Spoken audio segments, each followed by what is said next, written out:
आज जाणून घेऊया एक शांत पण शक्तिशाली प्राणायाम, उज्जाई प्राणायाम. हा प्राणायाम शरीर आणि मन दोन्हीला संतुलित ठेवतो. विशेषतः थायरॉईडच्या समस्या असलेल्या लोकांसाठी हा अत्यंत उपयुक्त आहे, कारण तो घशातील ग्रंथी सक्रिय करून हार्मोनचं संतुलन राखतो. आरामात बसा, डोळे बंद करा आणि नाकावाटे खोल श्वास घ्या. श्वास घेताना घशातून हलका आवाज निर्माण करा.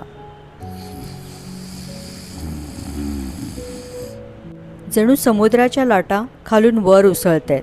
आता श्वास हळूहळू नियंत्रित आवाजात सोडा.